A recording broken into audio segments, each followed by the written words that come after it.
welcome back to my channel. My name's Jenny. I'm here today to let you know what I read in August and my thoughts on those books. Okay, so the first book that I finished, I believe, was Recollections of My Non-Existence by Rebecca Solnit. And I listened to this on audio. Rebecca Solnit narrated it herself. And she has a very soft, melodic voice, I would say, kind of an understated voice. So I could see that might irritate some listeners, but I really got into the rhythm of the way her voice sounded, and I really quite enjoyed listening to her in her, I always enjoy listening to an author read their own work. I think it's always adds another dimension to it.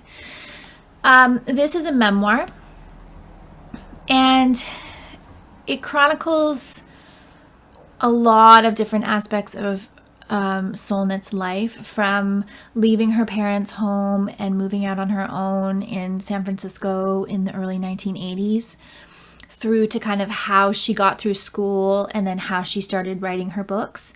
As far as I can tell, I think she talks about every book that she's written. She's a nonfiction writer, in case you're not aware, and an activist and a feminist. I think her most famous book that blew up was Men Explain Things to Me, which I have not read yet, but it's an essay that just went viral and created a kind of a whole movement and a whole terminology around it.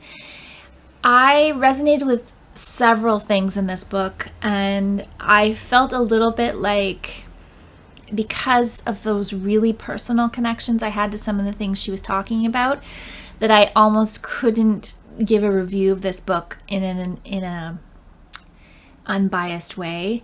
I think that I really resonated with a lot of the things that she said, and I really resonated with the time period she was talking about and kind of where she falls in feminist writing and in just in general. She was kind of coming of age when I was still a little girl, and so to hear her experiences with men and her experiences in her life in general, and friendship. She talks a lot about friendship. She talks a lot about the environment, women's rights. She talks about her relationship to her body, being a very thin person. And I really resonated with that because I was very, very thin as a young girl and growing up. And there's a lot that goes with that because whether you're an overweight person, whether you're a thin person, whether you're somewhere in the middle, women are always scrutinizing our bodies and criticizing our bodies and putting our bodies down to each other and to ourselves. And so she talked about that experience for her, and I really resonated with her experience. She goes through a few very challenging things as well. And racism, gentrification within her neighborhood, her privilege as a white woman, even though she came from a home that was violent and difficult when she was growing up. So there's a lot in there. I think it's got something probably for everybody. And if you have read her previous works, I have read part of her book Wanderlust, which is about her relationship with walking, and I would like to read the whole thing. I read it a few years ago when I was doing some research, and I didn't finish it. I just read some sections and then had to return it to the library. So I will go back to that book, but I'd like to read all of her work, really, because I think she's a great writer, and I like the way she shares her perspective on things. So would recommend that one. I also read 2 books for Women in Translation Month. Cockroaches by Scholastique Mukasonga, which was written in French, but Scholastique Mukasonga is Rwandan. And so, that book was incredible. It's also a memoir of her family's journey through the genocide in Rwanda. and the oppression that she grew up with. She was always under this oppressive regime. And so it was fascinating to read her journey with that, her family's journey. Very few of her family members made it out of Rwanda alive. Most of them were murdered. And so she talks as a survivor. She speaks as a chronicler. The book is very much about those family members that she lost, and a testament to their lives, because they don't even know where their bodies are. They don't have a grave to visit. They have no tangible evidence of these people other than a few photographs and their memories. And so for Mukasonga, I think her book was really about holding on to those people. And so at times, the book was like, it was a bit too much of a testament, I think, for me. But I learned so much, and it was very concisely written. There's not a lot of lyricism in it. One of the parts I really enjoyed, though, was when she goes back to Rwanda after living in France with her family. And she's seeing it as if for the first time. She's seeing it as not being an oppressed person within her own country. And to understand her perspective, I thought was fascinating. So yeah, very interesting. The second book I read for Women in Translation Month was Suzanne by Anais Barbeau-Lavalette. That was also translated from the French.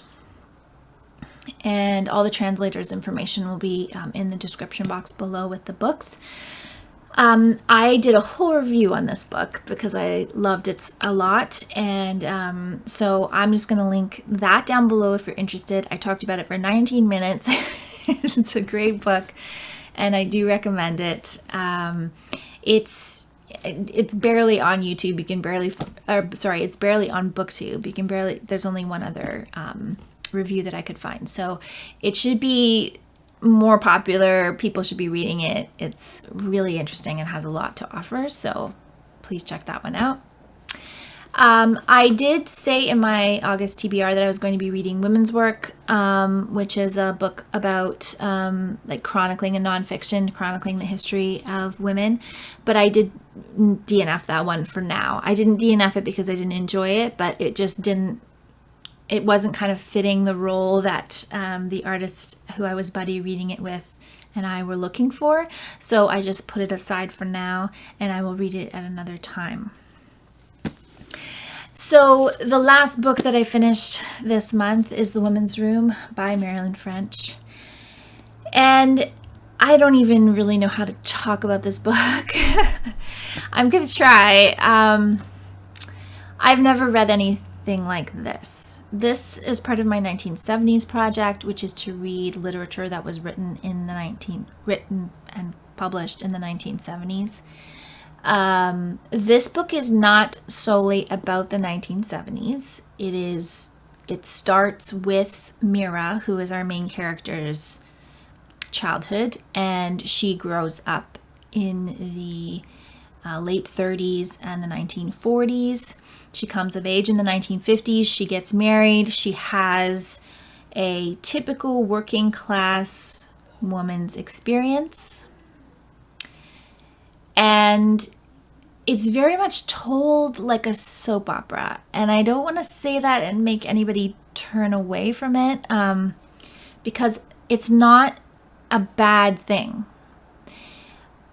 I did find the first 60 pages of this book incredibly difficult to continue, only because there was no hope in there. There was no happiness. There was no like light, enjoyable things. It was all very heavy.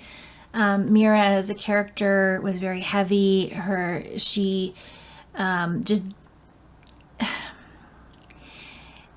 The whole book is about Mira's journey to becoming empowered as a woman, to coming into her own through a very patriarchal time in the history of the United States and the history of the world.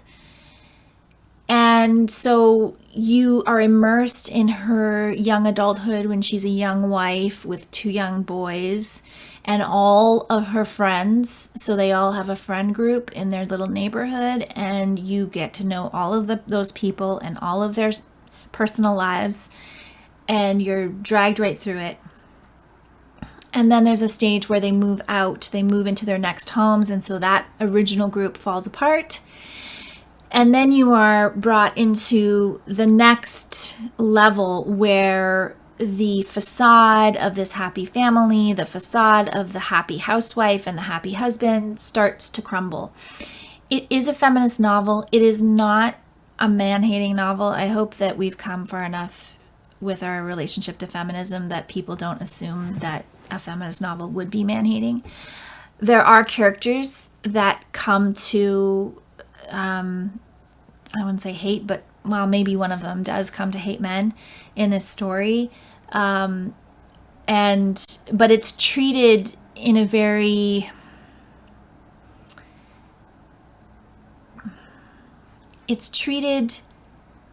everybody knows that this character is being fanatical, and you know why they've come to this conclusion. So it's not like the book is advocating for that worldview. I had a bit of trouble with, I had trouble with the phrasing. The N-word was used in here, in my opinion, too many times. And I wouldn't say it's used a lot, but it's put in place in a way that you're supposed to see that it's the characters saying it, but in one instance it wasn't. It was just placed in there as like a generic term, and I found that difficult and unnecessary. It just isn't necessary to use that word. And I know in the 1970s people looked at these things differently, but I feel like it did deter me from being able to recommend the book in a general sense to anyone, because I wouldn't want this to trigger anyone, because it is very much about a white middle class experience. Like, there is not a lot of diversity in Mira's friend group. I think she has one black friend. There's one black character kind of on the periphery later on when she's at Harvard. It's very much about an intellectual approach to the world as well. There's some philosophical characters that kind of wax poetically here and there, which I didn't feel was necessary. There's some very poignant moments about being a mother and trying to preserve your identity in here. And, at times I struggled with Mira's relationship with her sons, because she was taking out some things on them that I didn't think they actually deserved. And so she's a very flawed character. The other thing about this that I would say I found a bit difficult was the perspective. So you start off with Mira in the third person, and then you are encountering Mira in the first person as an older woman looking back on her life. And she tells you, I'm telling you this story, here is the story. And then she's talking about herself in the third person along with everyone else who is in the story. And every now and then there's a little chapter that's these like future Mira and her friends reflecting on past Mira. And I found that to be a little bit confusing. Especially because when you get to the end, you don't really meet those characters again. It's really just Mira at the end telling you Mira's life. So I found that a little bit confusing. I